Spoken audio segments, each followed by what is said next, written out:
This is a budget-friendly 360-degree camera that works as an action camera and a 360-degree camera. It's got a really nice touchscreen on the front there, and it's created by Akaso. This is the Akaso 360-degree action camera, and these are all my thoughts so far. For full disclosure, this video has been sponsored by Akaso, and they did send out the Akaso 360 action camera. Keeping in mind though, all of my thoughts expressed throughout this video are on my own. None of this has been influenced by them, and these are literally my thoughts over the last couple of weeks of testing it out and really getting to know the camera unit.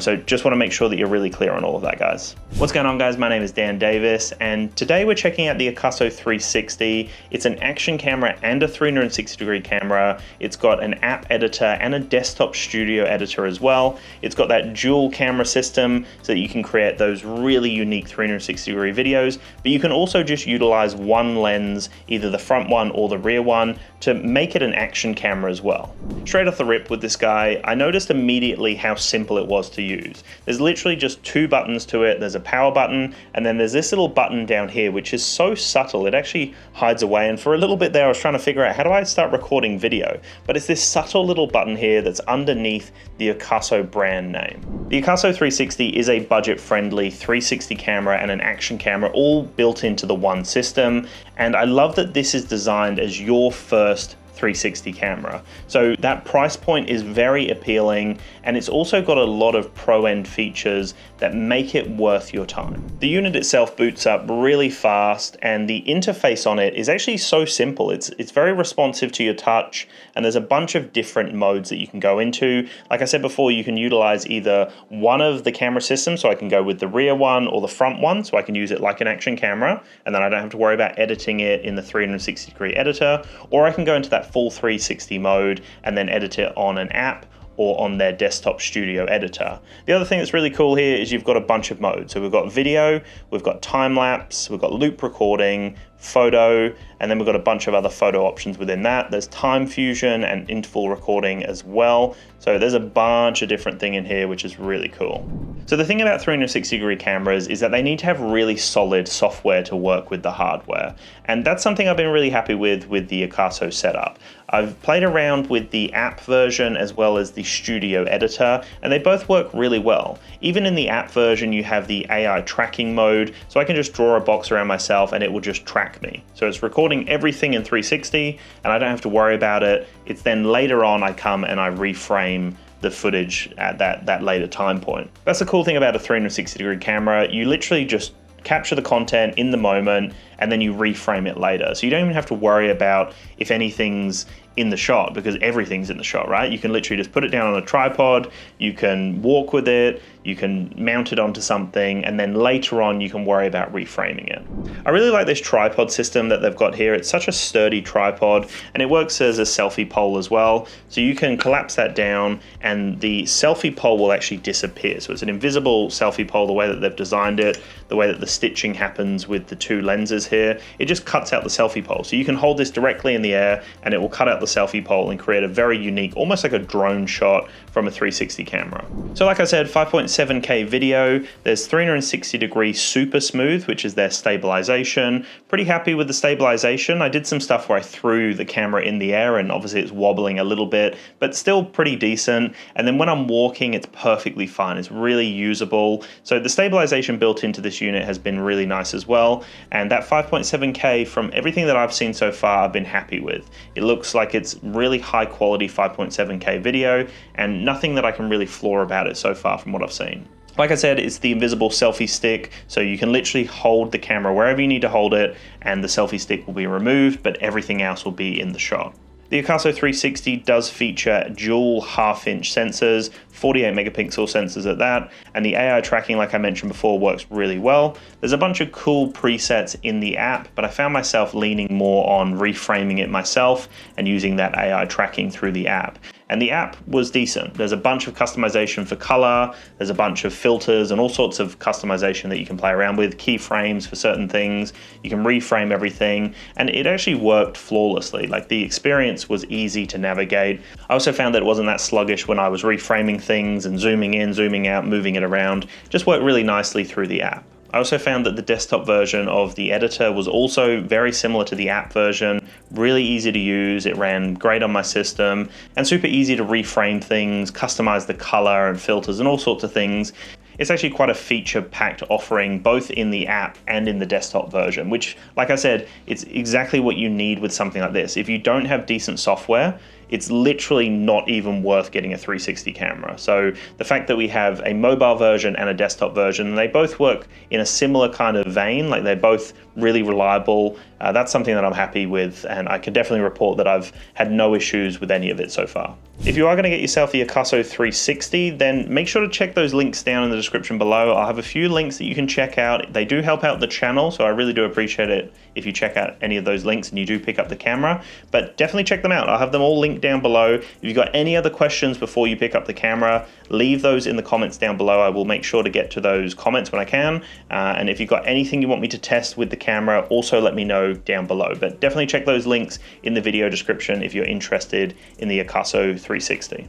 The Akaso 360 also has 360-degree horizon steady, so as the name implies, the horizon is going to be steady. There's no jelloing or bouncing or awkward kind of movements. Again, I found that the stabilization on this unit was good, video quality was really good on it, and I had no issues, especially because it is a budget-friendly 360 camera. It's designed to be your first 360 camera, which is actually a really cool slogan for a 360-degree camera. I know, like I said at the beginning, a lot of people are interested in them, but they just haven't jumped into that space. So something like this is actually really unique to get you into that space. The touchscreen on the unit is a 2.29-inch touchscreen, and it's very simple to navigate. You don't have full control to like reframe the perspective, which would have been nice to have seen, but what you can do is you can basically switch between the front and the rear lens. So even if I'm in 360 mode and I'm capturing everything, I can't like swipe around from what I can see. I can't get unique perspectives to see what it's seeing off to the side and off on an angle. It's literally just the front or the rear, which for most instances is fine, because if you want to capture yourself and you're holding it out here, for example, you just flip it so it can see you. And if you're wanting to capture something in front of you, you just flip it so it can see that. So I was able to navigate it, but the touchscreen itself overall was really easy to navigate, very responsive to the touch, and the display was great in direct sunlight. Even when it was a really sunny day, I could see the screen with ease. They say that you can get 72 megapixel 360-degree photos, so that's that 48 megapixel by 48 megapixel, so each camera system can capture 48 megapixel, and then it obviously stitches together a 72 megapixel 360 photo. And there's a bunch of features as well that I was quite impressed to see. Like there's a dashboard version when you can put in like a timer and you can put in the date. There's a bunch of customization with the AI tracking and with framing things up and all the color options and whatnot. So the fact that you can just not worry about it is so handy. I can just go out, capture a bunch of content, knowing that I can come back and then play around with it and I don't have to worry about it. I found the app interface was easy when it came to downloading content onto my phone. That again was no issues, just super simple to use, very easy to navigate in the app as well, which for me, that's such an easy workflow. And for a lot of people, you might not want to have to deal with a desktop version. So if you're doing it for content, let's say you want to do some cycling, motovlogging, something like that, you can literally just mount it onto your bike and then you don't have to worry about it. You just record and then come back later in the app and then you can customize the reframing, the color, all of that kind of stuff. So for ease of use, it's very easy to just point and shoot. And that's something that they've done really well here. I found the image was never like overexposed or awkwardly like jello-y or bouncy or anything awkward like that. The stitching was never off from any of the footage I could see, and I was happy with the photo and video quality across the board. They've actually done a really good job with this unit here. The build quality on it is very solid as well. That's something I really wanted to mention. I love this pole here, this selfie pole. I love the fact that it's such a wide base for the feet. Sometimes you get these selfie poles and they just don't work that well. This one I was able to put down in like the sand, in the dirt, and like lift up the selfie pole, the extension rod, and it was so stable. Like anytime I wanted it out, it was just so easy to use. And the fact that it's such a long pole as well just made it easy to secure in the hand as I was holding it. And I could just get it in weird and wacky positions without having to worry about it because it's such a solid build to it. It's actually a really nice build on this unit here. It also comes with a little sock as well that you can slide the camera system in. I got an SD card with it. I also got a couple of batteries with it just to make sure that I can get as much use as I want out of it. And it's been fine when it comes to battery life. I find that I was able to go out and shoot all day, no major issues with battery life, especially if you're like recording a bit, stopping, recording a bit. If it's continuous use, that's a different story. But for what I was doing, just going out for half a day or for a day and just capturing a few moments, really easy to do. And then again, like I said, you don't have to worry about it until later on. You just connect it up and then you do the editing later. So build quality is nice here. It's a very rugged unit. It feels nice in the hand. Even just to hold it like that, it's a very comfortable fit. It's got a decent weight to it. It's got these like grippy sides to it that just feels natural in the hand. USB-C for charging, and there's little vents for the speakers and the microphones. Really, really nice build on the whole unit itself. It also has a 1/4-inch screw on the base here, so you can just mount it onto a tripod if you need it, or any other accessory that uses a 1/4-inch base here. So that opens up options to mount it onto bikes and helmets and all sorts of things as well. I also really like the rectangular design. It's quite sleek and subtle. The color on it is really nice. It's not a bright in-your-face system. It's nice and easy to just subtly tuck away and capture a moment. And so overall, I've been really happy with it. Like if I think about this being someone's first 360 camera, I don't think you would be upset. I think you would be very happy if this was your first 360 camera. There's a bunch of them on the market now. There's so many 360 cameras, but the fact that this works nicely with the app and the desktop version, the fact that it's easy to just set up and capture content, it boots up really quickly, so boot up time's a big one. You don't have to worry about missing moments.